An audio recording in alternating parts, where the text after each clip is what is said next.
Hello, everyone. I am thrilled to welcome you to another bite-sized session of L&D Superfood, an exclusive series by ETHR World. Much like a superfood that delivers high-impact nutrition in small doses, this series brings you powerful insights and practical strategies from top L&D leaders designed to energize your thinking and fuel future-ready learning. This special edition of our series is curated to spotlight the distinguished speakers of the Future Skills Conference 2025, with the theme The Evolution of AI-Powered Learning.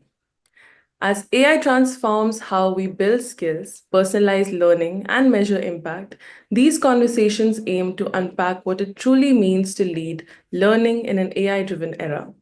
Please join me in welcoming one such leader today, Mohit Kumar, President HR and Head Learning Talent Management, YTM, OE, and HO, HR at Hindalco Industries. Hi, Mohit. Welcome to this special edition of L&D Superfood. Hi, Shireen. Thank you so much for having me over here, and thanks to Team ET for organizing this particular superfood session. Thank It's a you. pleasure to have you with us. And now, to start things off, I just want to ask you, how do you think AI is transforming L&D in the manufacturing and supply chain sectors? And if you really think that it's a game changer, because, given Hindalco's diverse workforce spanning manufacturing, supply chain, as well as corporate functions, how are these AI-powered learning solutions addressing unique skilling challenges and opportunities? So this is a two-parter question. You can go ahead. Oh, thank you. Thank you, Shireen. So AI is part of life now. So just to give you the context of our organization, where we need this. So you know that we are a metals and mining company, and we are spread across the entire country. And as a conscious strategy, we are moving from business to business to also downstream business and also into the specialty alumina business. That is what we are restructuring. We also catering to more and more of global markets. So what it translates into, the new skills, the new roles, co-creating with customers, yeah, new mindsets. So all that require development investment. Development investment in mindsets, in behaviors, in functional and the technical skills. Now, can all this be envisaged or comprehended by only a few people in the organization? Answer is no, because the pace of change is so big. So can we democratize it? Can we give more and more of ownership to the people who are at the touch point with the customers, with the employees, with the different stakeholders, right? And that is where we have smart MDPs, right? MDP is your development plans where people can, where they suggest based upon what you are doing more of, what you're liking, what is the inputs which are coming from different sources. Accordingly, it gets suggested over there what kind of courses, online, offline, mentoring, coaching that you can do. And it helps in a smart way, working together. It kind of becomes a partner to you in your development, right? Similarly, we are also working at fit for future organization, and that means fit for future roles in line with the strategic workforce planning, in line with what capabilities will be required over there, what competencies will be required over there. Again, giving the ownership of the careers to the employees, using the technology, using the AI, using the development possibilities. It's now they can play with it, that this is the role that they're playing today. This is a role that they intend to do 3 years down the line, 10 years down the line, 5 years down the line. This is how it will take them over there. There's a competency gap. If not this role, if they want to do this role, then what is the suggestion from the playbook actually? All this is possible using technology to give more and more empowerment and ownership to the employees for the careers and for the development. And we are all up for it, experimenting with it. Thank you so much for such an insightful perspective, Mohit. And moving forward to my next question quickly, how do you think organizations can offer continuous learning while also preventing employee burnout? Fantastic question, Shireen. And this is what we envisaged as part of our HR strategy while we were working on it around 3-4 years back. And this part is an important component of our HR strategy. We call it Big Bang Out and Big Bang In. So Big Bang Out is all this technology explosion that we are seeing, and that's great. No, we have AI, we have machine learning, we have augmented reality, we have virtual reality, we have big data, big analytics. All that is happening and making life easy in one way, but also difficult on the other way. That when is the time for person to focus, when the time for person to concentrate, when the time for rejuvenation, right? So the Big Bang in is also important. What is Big Bang in? That is leveraging more of mindfulness, leveraging more of heartfulness, right? And that is where we're doing a lot of interventions in the organization to enable people to stay in touch with the human technology. We just did an intervention, we called it Hirday, that is using empathy circles to come together to deliberate and reflect on the issues and then co-create the solutions that the organization is looking forward to. So we are also creating circles of trust where people can come together, uh, create trust through using technologies like empathy circles and exchange growth feedback, the constructive feedback that creates a healthy work environment, the wellness, the team effectiveness, which helps them in growing together, leveraging the Big Bang out, the technology outside.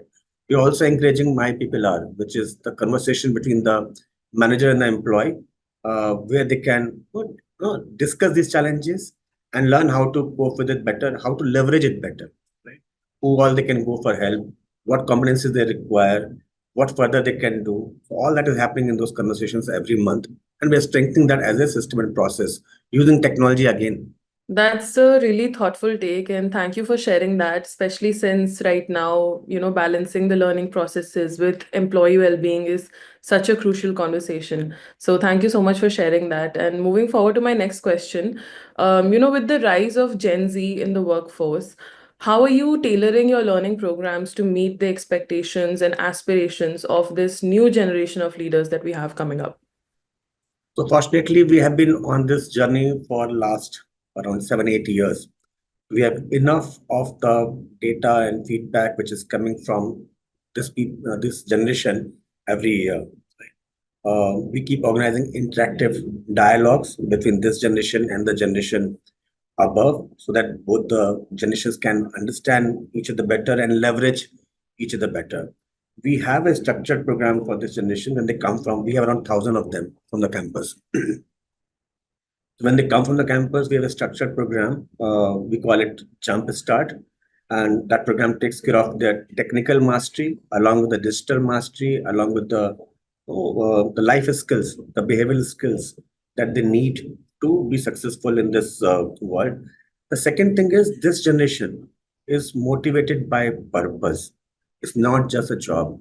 So understanding them better, by one-to-one connects, by one-to-many connects, and ensuring that they work on the projects that really inspire them under the capable mentors. So many of the things that we are doing in this organization, it is being led by this generation, be it on the strategy front, be it on the culture front, be it on the capability front. So many things that I'm discussing, I'm partnering with many of these young leaders. Okay.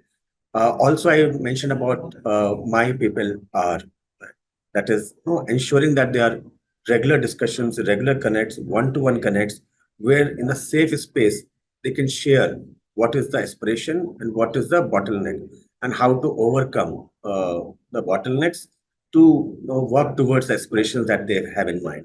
And we're also enabling our managers to do these conversations much better, much enabling, much empowering, and uplifting themselves and the young generation along with it, actually. That's a great perspective, and thanks for sharing it. Adapting to Gen Z, it's not just a shift in your delivery or content delivery, but as you said, like a cultural evolution in how we think about learning processes itself. So, with that, let's move on to our final segment, which is our rapid fire round. So, hope you're ready for it. First question, has any employee feedback influenced your approach to L&D at all? And can you share a specific instance? For every employee feedback impacts reshaping, recalibrating the design and the delivery of the programs. For example, I just mentioned about Jump Start. So the way it was designed 8 years back, it has been redesigned, taking into account the aspirations of the this generation, the continuous feedback, how much time is relevant, how much time on the shop floor, how much time in the classroom, right? How much of the behavioral trainings, how much of the digital trainings, what more, what will make them more effective.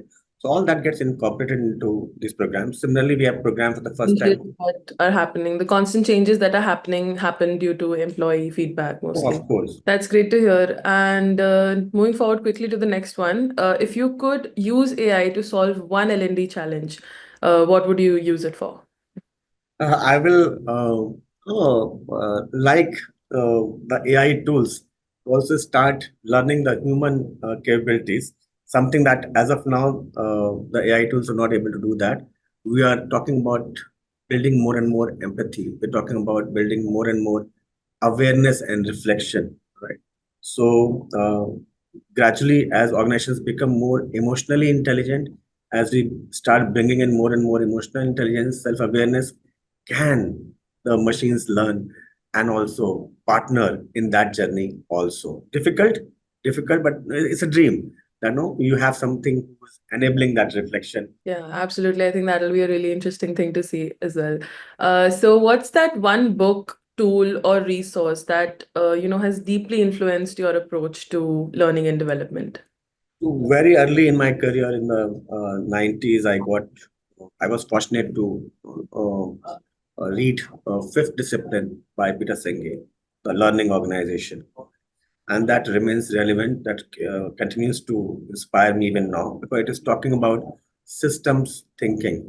Whatever you do in one part of the organization, it also impacts the other part of the organization. So it is not about akla chalore, it is about growing together, building the entire system together. And that remains my guiding principle even now, that you have to ensure that brilliance in one part doesn't impact the other part of the system. Final question for this session.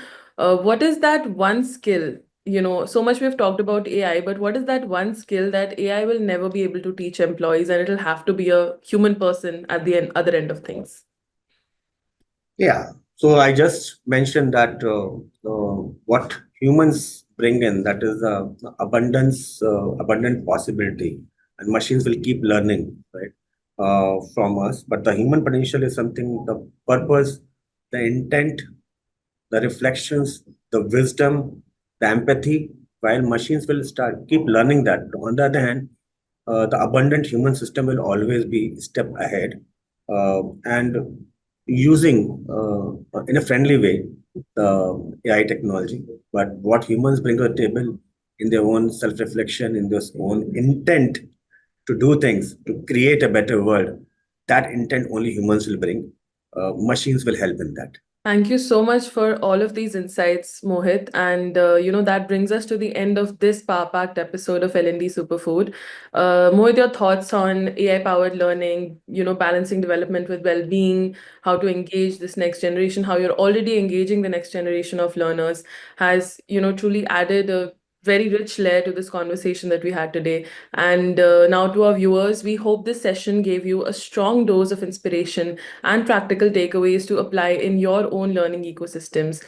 This conversation was the perfect preview of the many impactful dialogues that we're set to host at the Future Skills Conference 2025, happening on the 11th of June at the JW Marriott, Sahar, Mumbai. As one of our featured speakers, Mohit will be joining other trailblazers to explore the evolution of AI powered learning and the future of workforce development. So, if today's session sparked some great ideas for you, don't miss the chance to experience it all live. Until then, keep learning and keep growing.